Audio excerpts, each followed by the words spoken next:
Well, we are now joined by clinical psychologist Thabang Tlaka. Well, a very warm welcome to ANN7 and thank you for joining us in studio. Good morning, Stephanie.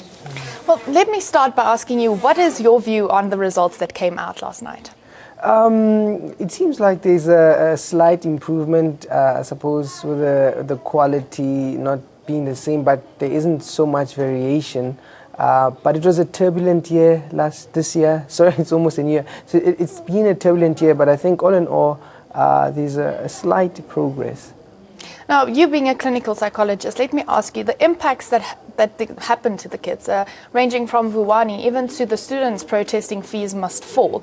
Let's say, does this have an impact on high school students and the matriculants, and what impact does it have on them? I think if we remember what happened, I mean, we had a very turbulent year with the fees must fall, Vuwani, and the students who are supposed to go study next year. There's a lot of questions about that, questions about around fees, securities being improved at higher institutions of learning. So things are not settled. So a year that wasn't completed properly. I'm imagining that some of the students are wondering, but you also get those who are excited to start new careers, to follow a new path. So you get a mixed bag of excited, anxious students, and those who are wondering if they can afford the fees, who will be able to go to different institutions. And then we do know it is an exciting part of the year, as you said, for matriculants, but it also is a very pressing time for some students who didn't achieve what they wanted to achieve with their matric results.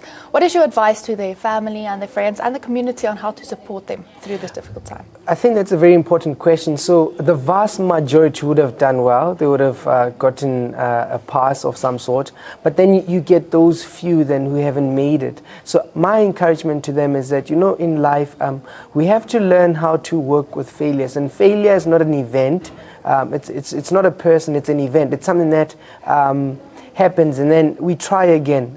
So for parents not to discourage their children, but to encourage them, to help them find new opportunities, to improve the marks, to remind them that they too can also succeed if they try again and try different options. So to just generally be positive about what has happened, and it's not the end of the world.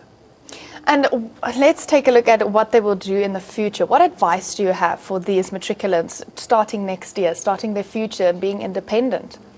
The one thing that I find when I work with students who've just completed matric is that they are not really prepared for the big world. They've been sheltered, protected whilst in school, but they are going into a big world, and then they have to, my advice would be start with as much energy as you can. Understand that time isn't there to be wasted. It's a commodity. It's a precious resource that you need to use as wisely as you can.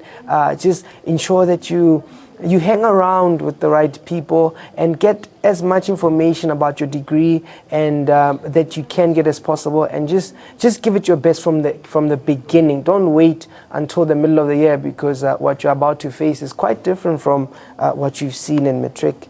And in choosing something to go do next year, how would they go about choosing their life forward? So we say that, when we choose careers, there are quite a few things that we need to pair together. One should study something that they are interested in, because that's what would give you the motivation. And then we have to look at your aptitude. Some people are just good with numbers.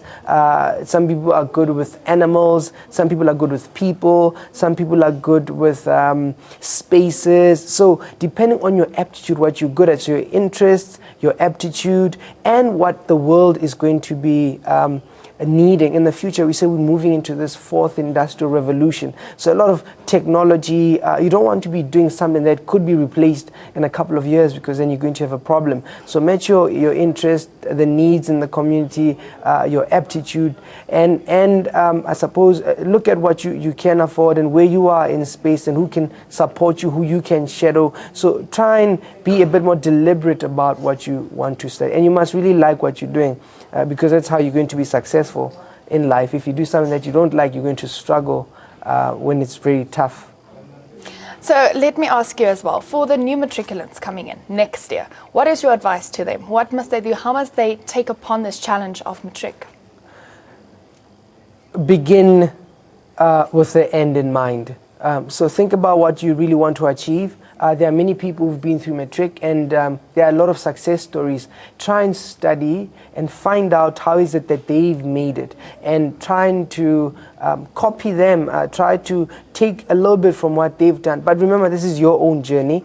You're not competing with anyone. Get wisdom from those who have gone before you, but learn from those who have succeeded, but tailor make it to your own strengths. One thing I like talking to students about is, people think we learn the same, but you get people who are visual learners, and you get people who are auditory learners, and people who learn by doing. So find out what your strengths are. You can even see educational psychologists, clinical psychologists, to try and find out how is it that you can best position yourself to complete matric. But just start with the end in mind, learn from those who have been there, and just give it your best.